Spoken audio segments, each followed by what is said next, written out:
Today we'll be discussing B12, and I would like to present a list of proven dietary sources of B12 that are suitable for vegans and raw vegans.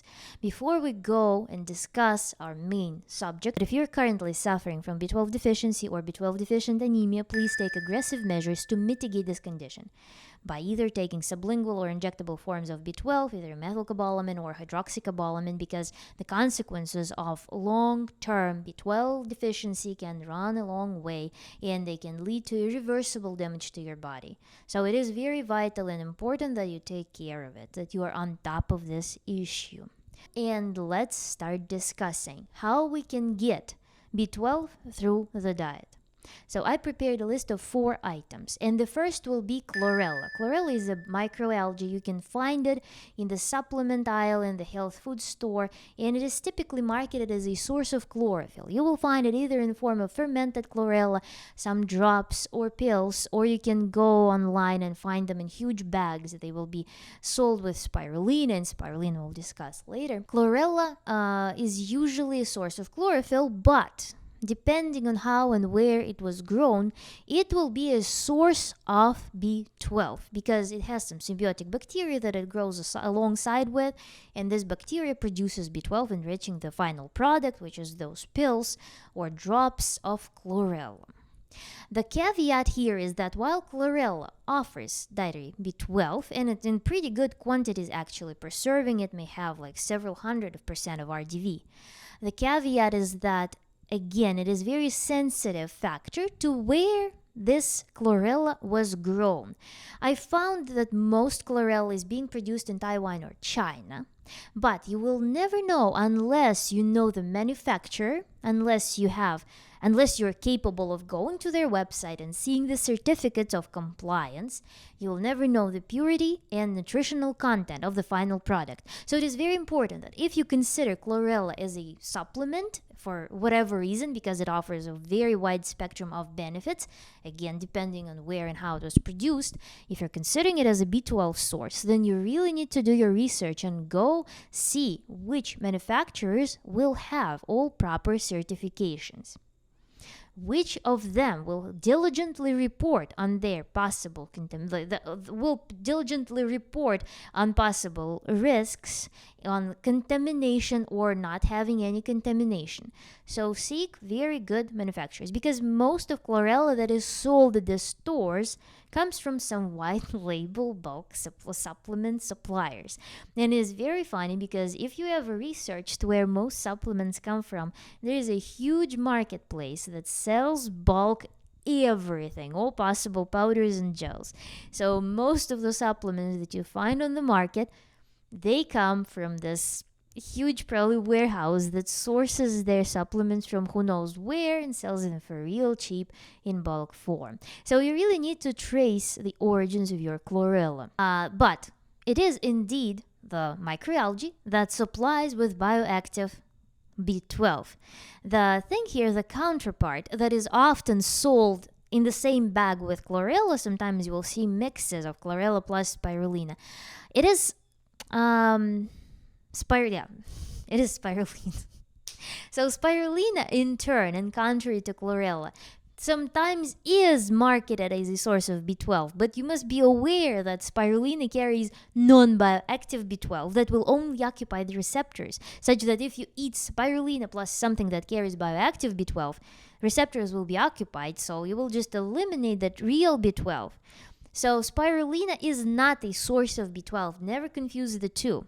Spirulina may be good for its own purposes, whatever it is marketed for, whether like minerals and possibly protein, amino acids, it carries. But don't get fooled. Spirulina is not a source of dietary B12.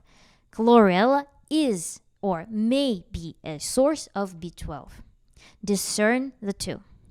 Then, item number 2 that carries B12. It is shiitake mushrooms. Shiitake mushrooms, also depending on how and where they were grown and produced, may be a real superfood that, alongside with other properties such as like anti-cancerous, antiviral, antibacterial, antifungal, proven properties, will also have B12. But again, mushrooms is such a tricky thing that it absorbs literally everything from the ambience. And if you get mushrooms that were produced in some polluted environment, or also mushrooms that are too cultivated, that are produced on some very like void substrates, then you're likely to not get what is typically declared for Shiitake to have. It is vital to also trace down the origins of the Shiitake. Another thing about them is that they are pretty hard to introduce as specifically dietary source if you're relying on some food origin source of B12, because to my taste personally, it is difficult to actually consume mushrooms daily, and to supplement sufficient amount of B12 you need to eat a very good meal of Shiitake. But in principle, they are a dietary source of B12, so we cannot deny that. It's best if you can find a very good manufacturer of shiitake and other mushroom powders that diligently dry their mushrooms below the point at which polysaccharides that have all those antiviral, anti-cancer, antibacterial, antifungal properties, such that you get a complete, nice food supplement, and as well carry B12. In form of powder, it would be much easier to incorporate in the diet. But as a whole product, first of all, again, it's likely those shiitake mushrooms were produced in some sterile, very refined environments, so they're likely to not carry the expected values of B12. So you also need to know your manufacturer. Why powders why powders are beneficial for that is because people who sell powders may be obliged to provide you some form of certification. They might need to go through the FDA approval, through the examination, through the compositional analysis, because if you are going to put any product on the market, you are supposed to go through the FDA and declare you must report the label that states what your food contains, what nutritional profile it carries. Powder manufacturers may need to go through that, and then you will have a clear picture of what that powder contains. But shiitake in principle, as research states, are a source of B12 as well, in lesser amounts though. Then item number 3 that is proven to have bioactive form of B12 is nutritional yeast. Nutritional yeast also carries either naturally occurring or added cyanocobalamin that comes from bacteria, that comes from this fermentation process. If you are down for that, if you are not afraid of some tales about nutritional yeast and its possible harmful effects, then it is a very good source if you love its flavor, if you're eager to introduce it into your diet daily. It is an excellent source of vegan B12. I don't know how raw vegans and their mess would feel about this additive, but for vegans it is a really cool source. Partially, of course, if it's enriched additionally with cyanocobalamin, it is not different than taking a supplement, and unlike supplement, you cannot choose what form of B12 you're getting, so you don't want that cyanide, probably residual cyanide, to float in your body. I don't know how significant its effects would be, how much it compounds in the body, or if it's readily eliminated. But yeah, if you buy, for example, Bragg's nutritional yeast, that nutritional yeast does have added cyanocobalamin. So maybe if you are considering consuming nutritional yeast only for B12 purposes, then it's maybe worth adding supplements, in which again you can choose cleaner forms of B12, such as methylcobalamin or hydroxycobalamin. And now we're on to number 4. Number 4 is my favorite food. It is nori. Nori is the only macroscopic seaweed, microscopic algae that contains bioactive B12.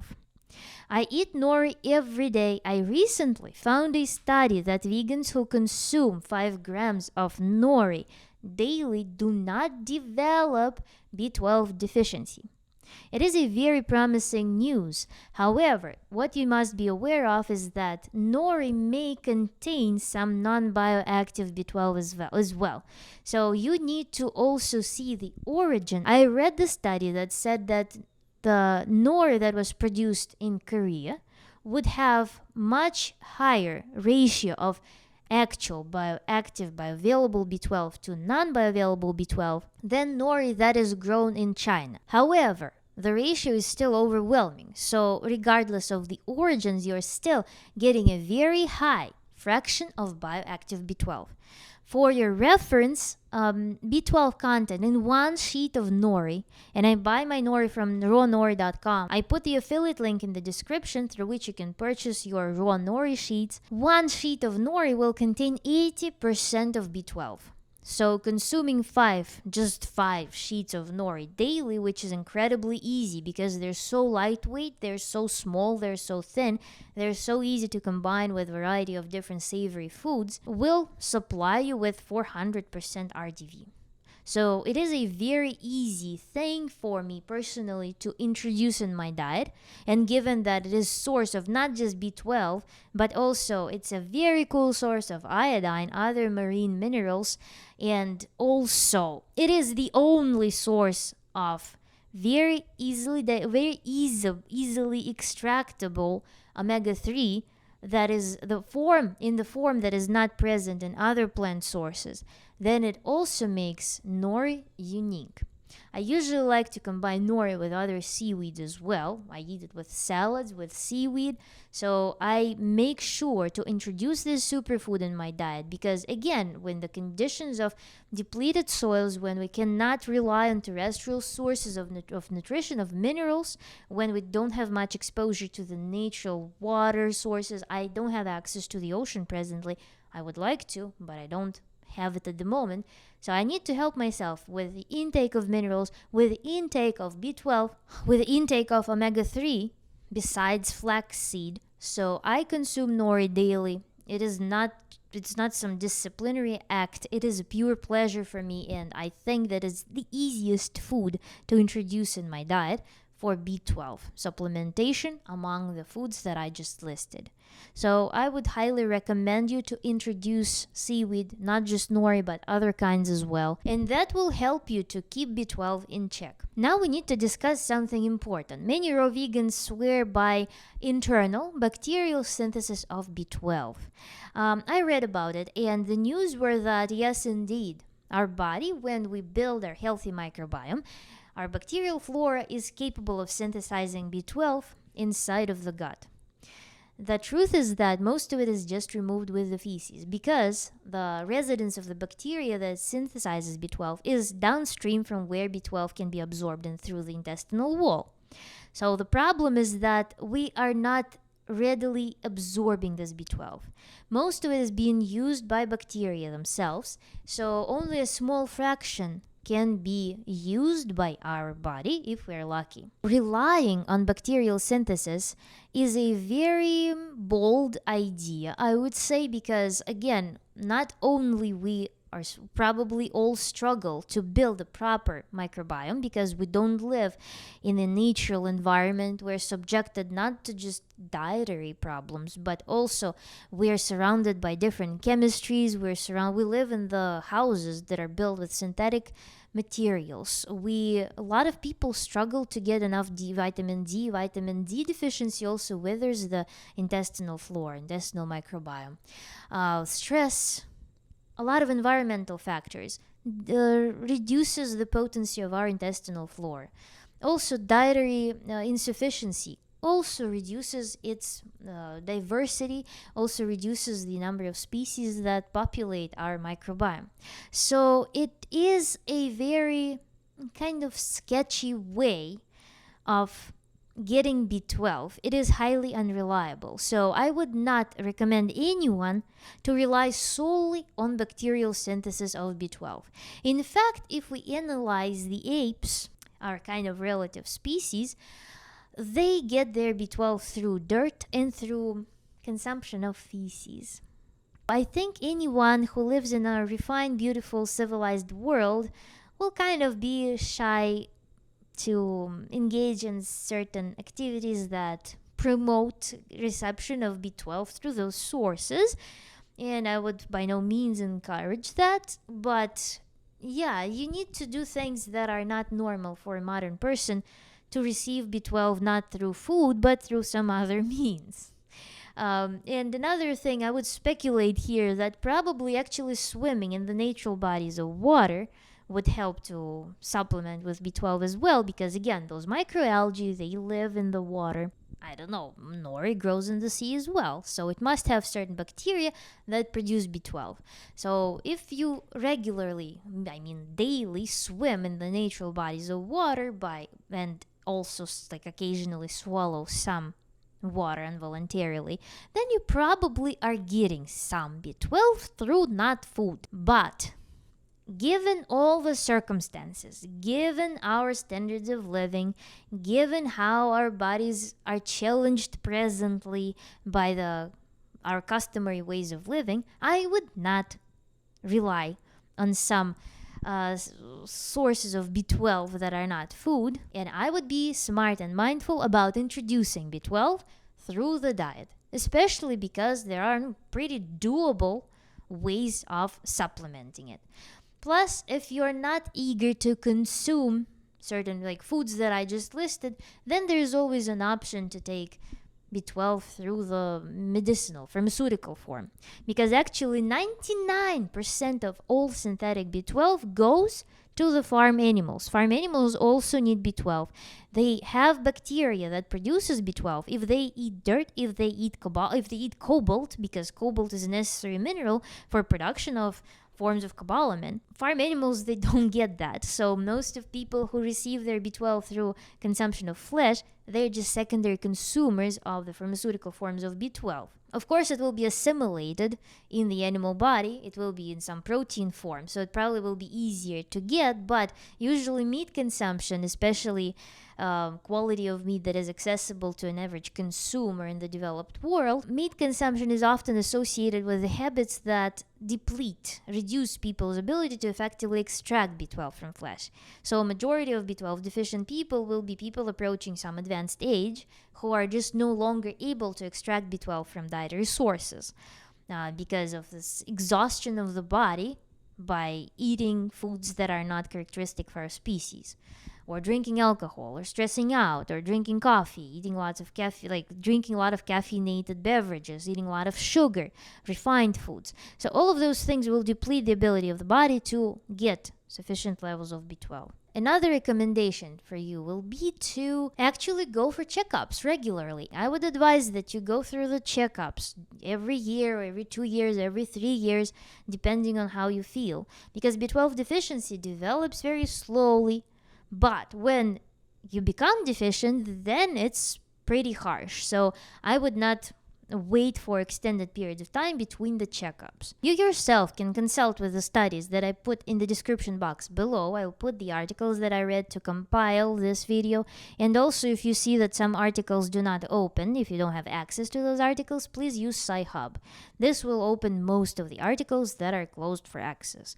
So you will be able to read through the papers yourself and harvest necessary information. In general, please make it a habit to read through the articles on Google Scholar. If you go to some Healthline, if you go to some Pop Science, Pop Medicine websites, they usually give the references. So make sure to check what they reference, the materials that they reference, because sometimes the information that is provided on those websites is distorted or not.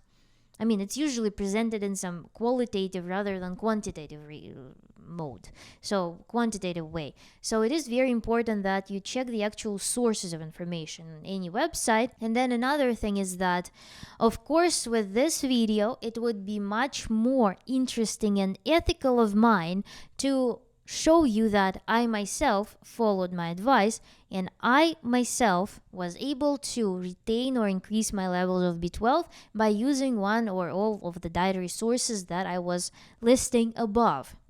However, at the moment, I do not have a good metric of the B12 readings. I don't have a transient data. I have data for B12 gathered in 2021, and I'm going to do blood work in the end of the month, so I will be able to compare the two. However, my last time supplementation with actually pharmaceutical form of B12, I took sublingual B12, happened about 6 months ago. So I probably won't be able to provide a very accurate B12 in terms of how it depends on the diet alone. So I would need to do blood work now and then in a year without additional supplementation by eating only the foods from the list to demonstrate that it indeed works to contribute to the as a data point to the study that I will list below. Take it with a grain of salt. However, if you currently have good levels of B12, you don't suffer from deficiency or your deficiency is very minimal. If you're below the middle of the reference range, then you probably can take those corrective steps by introducing those foods if you don't do that yet. Make sure to subscribe to my channel and like this video if you liked it, and leave your comments and questions below